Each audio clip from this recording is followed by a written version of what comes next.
আমি ফাংশনের রেঞ্জ বের করার আরও কিছু অনুশীলন করব। তো জি এর ফাংশন এক্স এটি যোগ করা হলো, এটি ফাংশনের সংজ্ঞা হবে। এখানে বলা আছে যদি তুমি এক্স এর মান বসাও, জি এর ফাংশন এক্স সমান 1/6 - 1।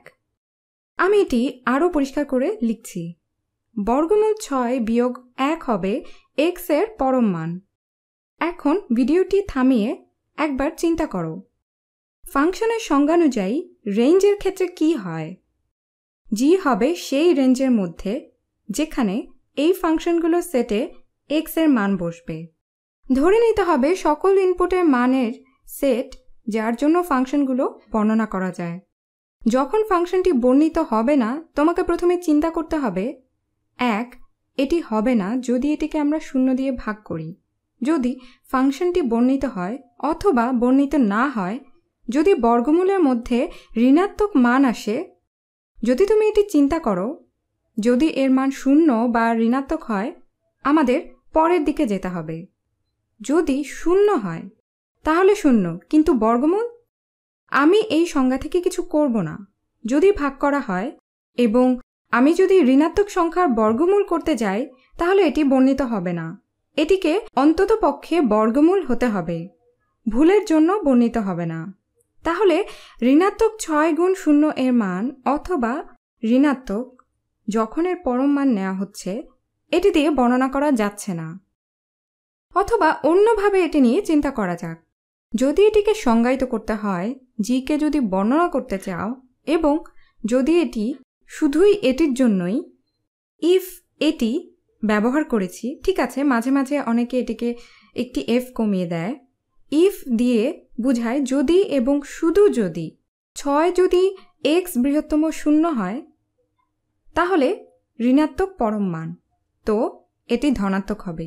যদি হর 0 না হয়, 0 দিয়ে ভাগ করে এবং 0 দিয়ে সংজ্ঞায়িত হবে না। 0 এর কম ঋণাত্মক সংখ্যার প্রকৃত বর্গমূল দিয়ে সংজ্ঞায়িত নয়, কারণ তাদের বর্গমূল। তাহলে আরও একবার করি। প্রতিজ্ঞা অনুযায়ী সত্য এবং এক্স এর এই পরম মান সমীকরণের উভয় দিকে যোগ করতে হতে পারে এবং ফল হবে 6। এখানে এটি এক্স এর পরম মান থেকে বড় অথবা পরম মান 6 থেকে ছোট।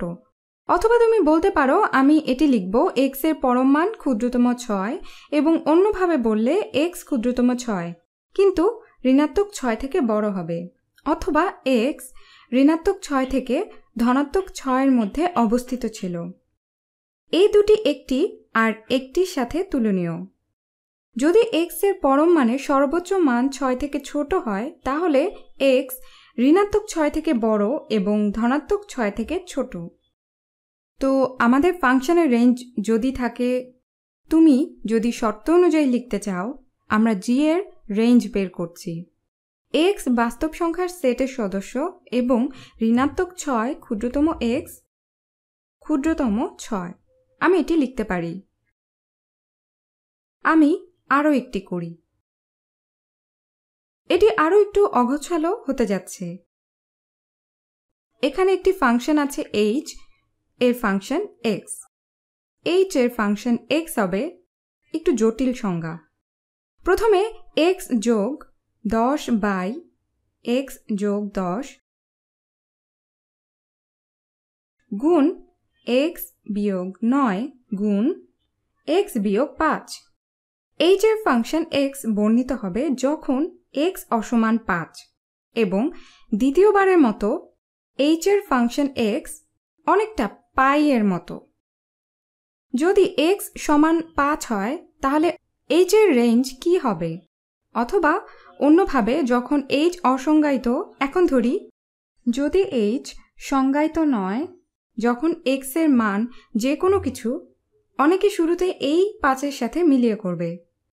x সমান 5 যখন আমি এই বিষয়ের সাথে এটি মিলাতে যাব, তো ঠিক এখানে এই বিষয়টি আর সংজ্ঞায়িত নেই। h কি হবে?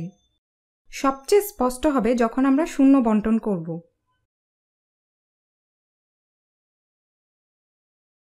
তো x এর মান যখন তুমি 0 দিয়ে ভাগ করবে তখন x সমান 9 এবং যদি x সমান ঋণাত্মক 10 হয় তখন কি হবে? কিন্তু আমাদের এখানে সতর্ক হতে হবে, যদি তুমি 0 দিয়ে ভাগ করো তখন কি ঘটবে? শর্ত হিসেবে x অসমান 5। যদি x সমান 5 হয়, কিন্তু মনে রাখতে হবে আমরা এই অংশটি দেখব না, আমরা নিচের দিকে দেখব। তাহলে x এমন একটি সঠিক ব্যাপার, কিন্তু যখন x সমান 5 হয় তখন 0 হয়ে যায়।